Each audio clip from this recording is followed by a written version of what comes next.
Tonight's video will be about an Australian team that is based in Milton Keynes in the UK. Yes. So, as I was scrolling through my Instagram and Facebook on my laptop, and suddenly I saw breaking news.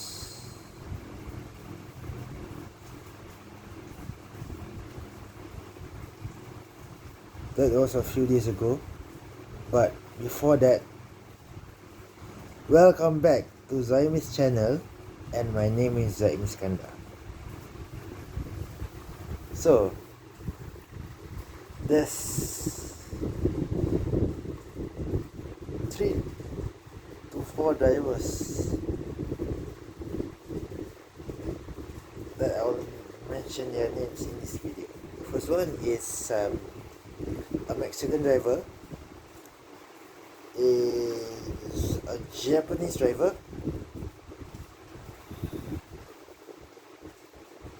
a New Zealander, and Thai-born British driver.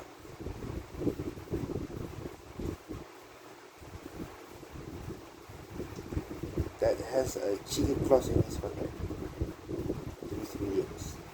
The Red Bull inserted. Oh my god. So, yes. So, as you know,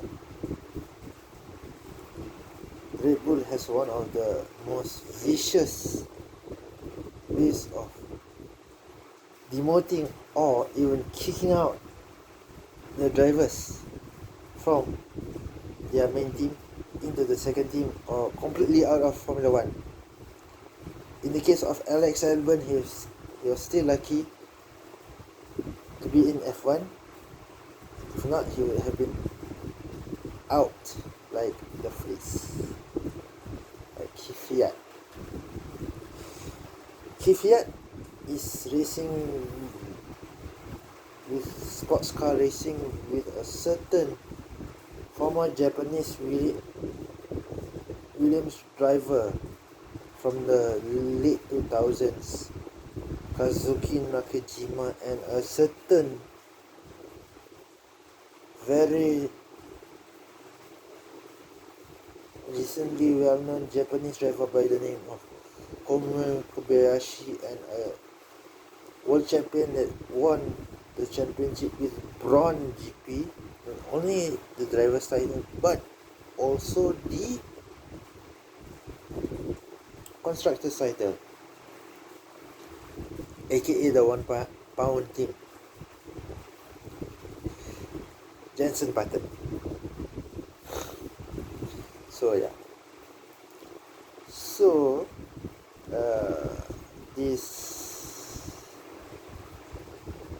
the Mexican, the British Thai driver, Japanese driver, and the New Zealander.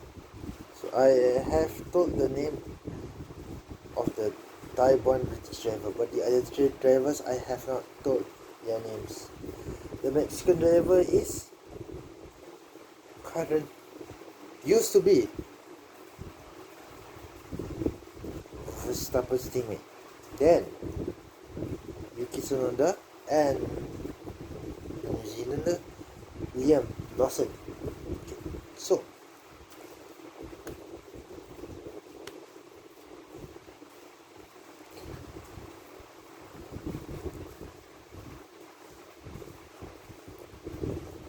in 2021, Gasly replaced Kiwi. Tsunoda replaced Kiwi.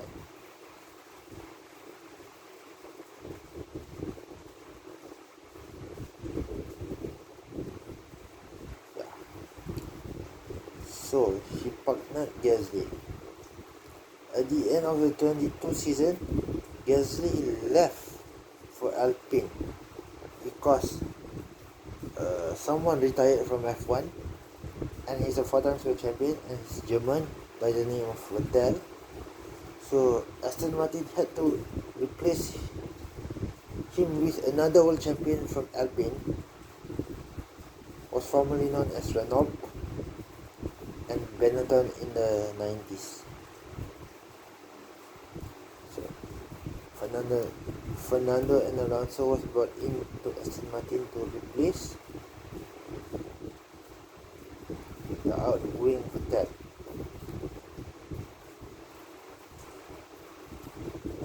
So Alpine had to replace Alonso by signing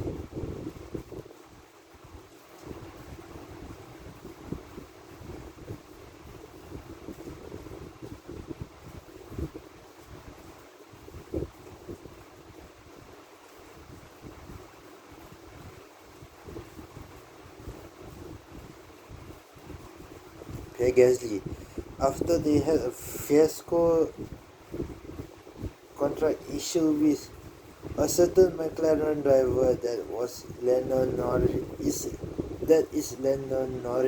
teammate since 2023, and he's Australian.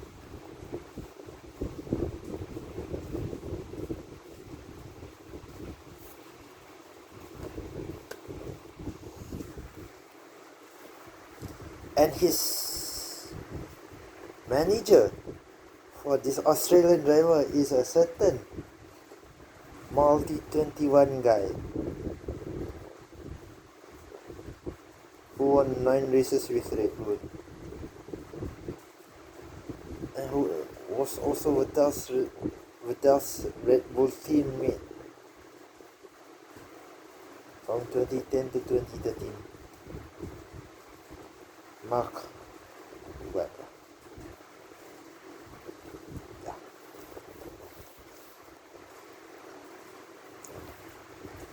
So the contract fiasco was a big PR blunder from Alpine, because that Australian driver was supposed to drive for Alpine told the media after the Alpine made an announcement that he was the Alpine driver for 2023. Okay, but he told the media that he did not sign any contract with Alpine, so he just walked off to McLaren, casually walked off, and Alpine was utterly pissed with that Australian driver, Oscar PS3. So yeah. Ooh, climb. So yeah, mind the rain. Okay. So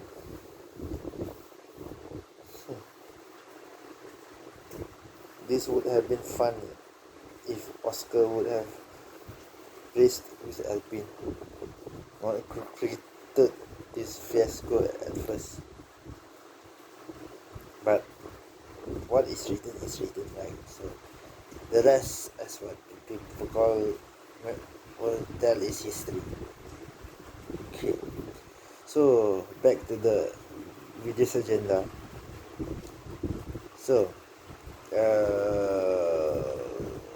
okay, in 2021, some Sergio Pereź moved from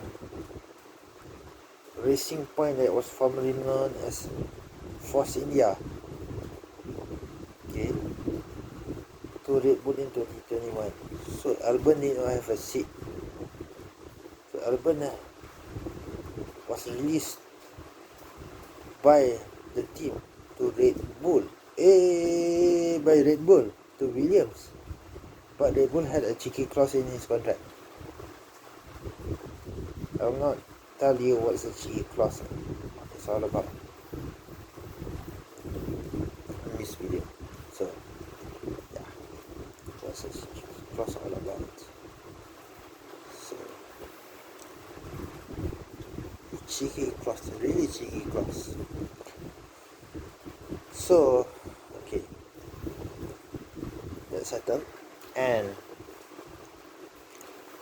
back to the RB situation. So RB for the 2023 season, RB had promote a certain Dutch driver from F2 into the seat beside Sonoda. But by the Hungarian Grand Prix of that year, it was dropped because of poor performance. That will also happen to Daniel Ricciardo over a year later. Okay. Oops, I dropped the bomb shaft. So yeah. By the Hungarian Grand Prix in 2023, Ricciardo was called back into the team. Okay. Then, that same year, he had a crash in one of the sessions in the Dutch Grand Prix and was replaced by the New Zealander himself. That is replacing Pereź as Pereź and Red Bull has officially parted ways. I got this news today. It's Friday, right? Yeah, it's still Friday in the UK because it's not even midnight in the UK. In Malaysia, it's already. Yeah. I'm not going to tell the time, so I will get in trouble when I wake up tomorrow, because it's way past midnight in Malaysia. It's actually 2 hours past midnight in Malaysia. So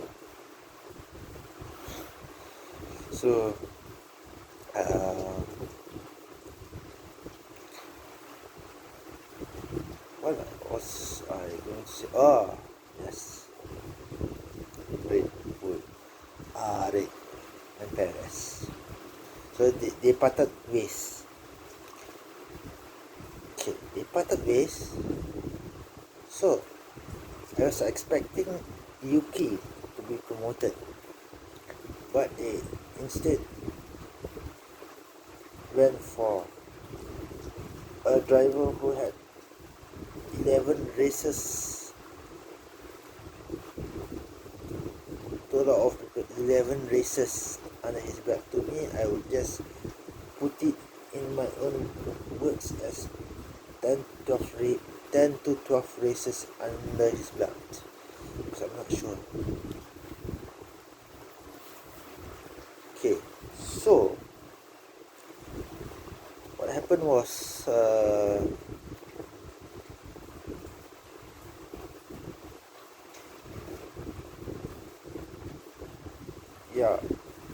I was scrolling through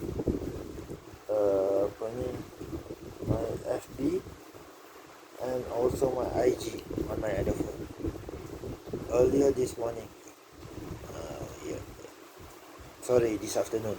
It was around Thursday morning in the UK. Correct me if I'm wrong. Okay.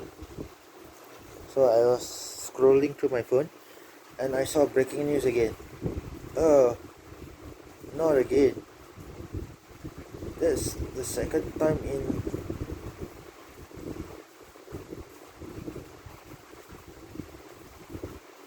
3 days. A news about a Red Bull seat. So I was like, oh, this must be fun. Yeah. It turned out to be Liam Lawson. And I was like, oh, first I was happy. Then I was like,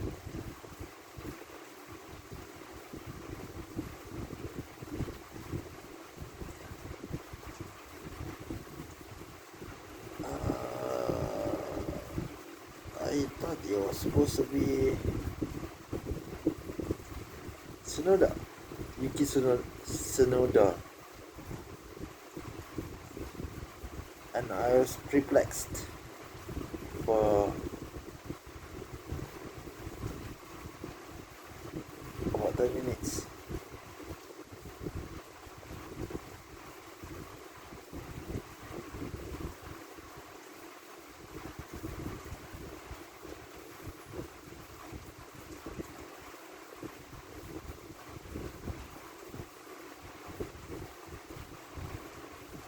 Then I was thinking, in 2020 I made a video about Honda's young drivers development program. I mentioned about Tsunoda and his Brazilian born compatriot. I forgot that guy's name.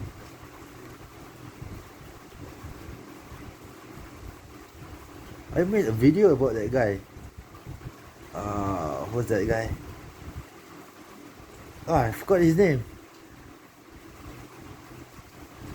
He's a Japanese driver born to Brazilian parents.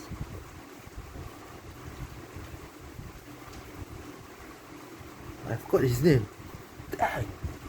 I forgot his name. Who is that guy? Shoot.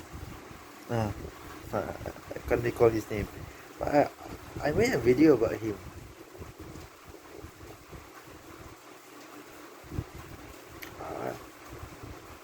I forgot the title of the video, but I made a video about him. And in that video I mentioned his name and Tsunoda's name also. So yeah. Back then that guy was racing in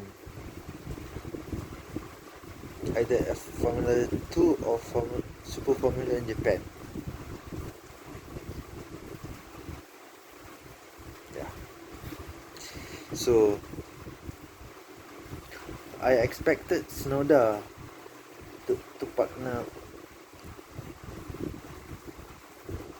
a four-time world champion, because he is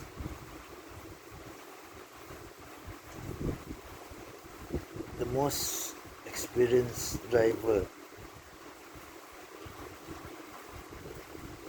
after Verstappen in the Red Bull sister team setup. In the Red Bull setup after Gasly, after Albon left. So I expected him, because he was involved with the Pirelli post-season tire test for next year's tire. So they have a post-season test. So he was involved with that test. I expected him to be in Perez's place. So I was like, okay. Then yeah, as you guys know, I was shocked. But what made me even more surprised was, over a month before this fiasco happened, Pereź had Mexican sponsors wanting to sponsor him for the seat, and also a $20 to $25 million sponsorship from a certain chocolate bar brand that is well known. And if I mention the name, you guys might know it. Kit Kat. The Kit Kat sponsorship was a very weird sponsorship collaboration with Red Bull. So I was like, is the media out of their mind? Or I'm just reading the headlines. So I read the article, it was true. But I was like,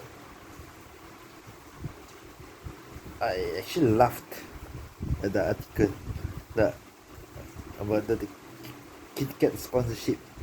So I was like, you have got to be joking me.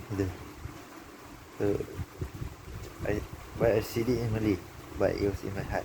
I was like, oh,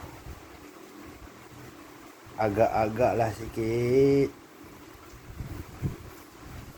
And the article was in English. Okay. In English. So I was like, agak-agak lah sikit. So, oh no, not again. So yeah.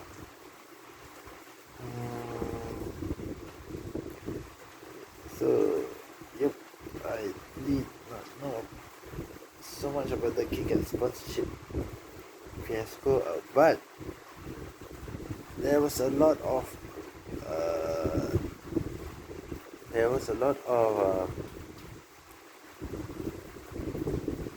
Mexican companies was willing to sponsor. One of those companies was a telco company that was sponsoring Pereź for a very long time. Wanted to sponsor that wood. So because of his performances for this year, they decided to, as I told you, they decided to part ways. So now the seat is free. So Pereź's F1 record, he accumulated over almost 1,400 points. Okay, to this modern day point system.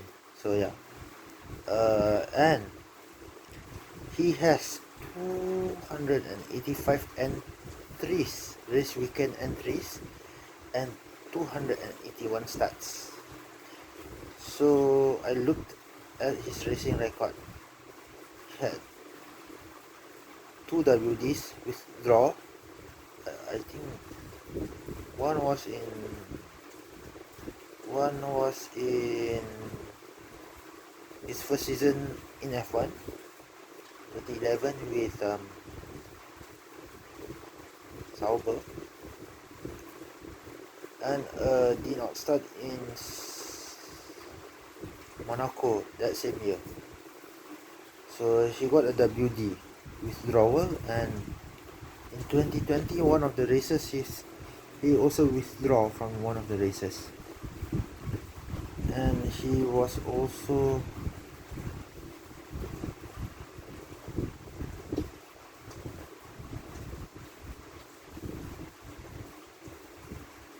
for the British Grand Prix. Then a week later he withdraw from the 70th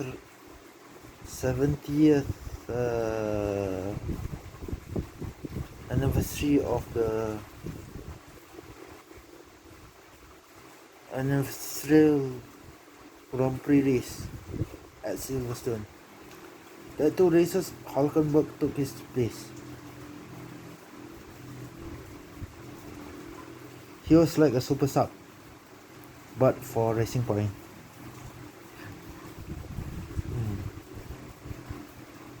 So yeah.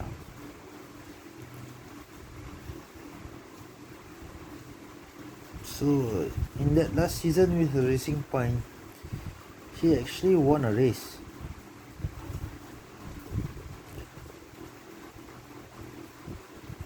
He had a total of 10 podiums from 2011 to 2020. 3 of them from Sauber. The most famous podium was in the Malaysian Grand Prix. A certain driver won that race for a third time with a third different constructor, and he is still a 2-time world champion until now. So yeah, he finished second in that race, in that half wet and dry race in 2012. Wow. So he had no podiums until he joined Force India in 2014. Okay, he had one podium.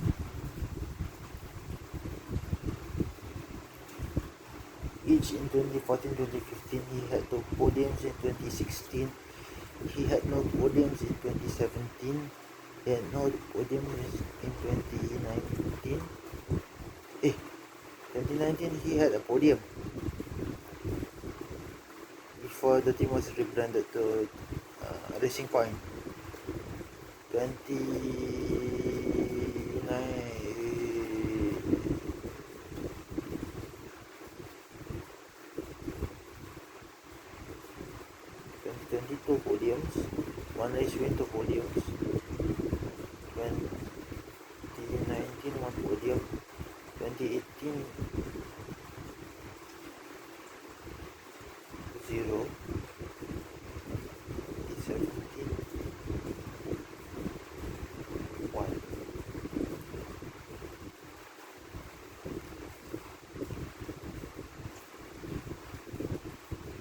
12, 14, 15, that's 5. 1, 3, 4. Okay, now 2,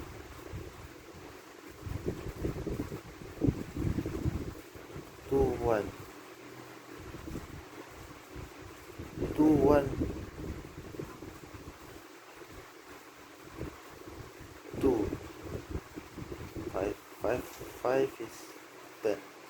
5, 5 is 10. So he had 10 podiums with two different teams. Okay, he had 29 podiums and 5 wins with Red Bull.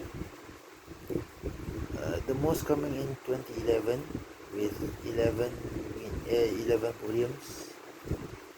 His most wins are 2 wins each in 20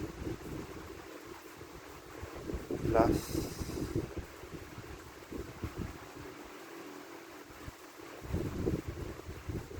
year, 2023 and 2022, and he won in his 6th race for Red Bull in 2021. Okay.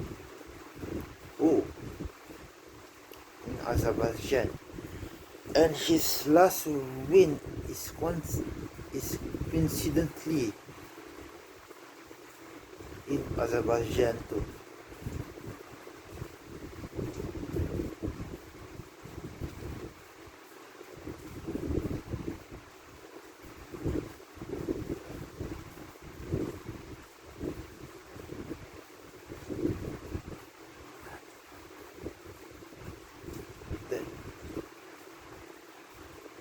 The chance of that happening, winning your last race and your first race on the same track, is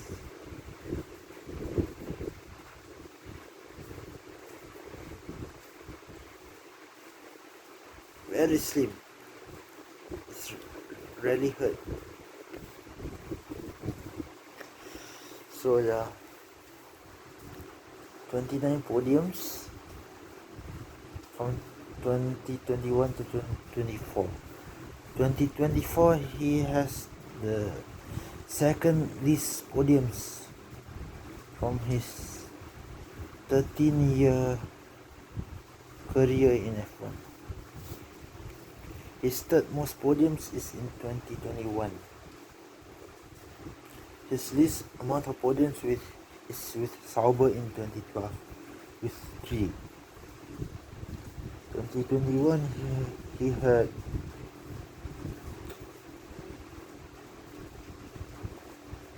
5. This year he had 4. Last year he had 9.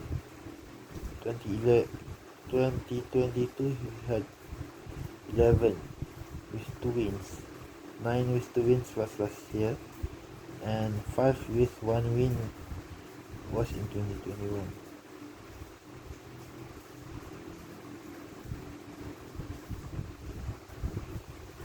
That particular race, the two championship antagonists, Hamilton and Verstappen, had lousy races. Verstappen retired, Hamilton did not finish any points.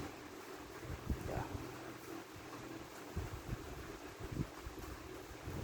So, yep. Wow, it's half an hour long. Sorry if I drag it too long.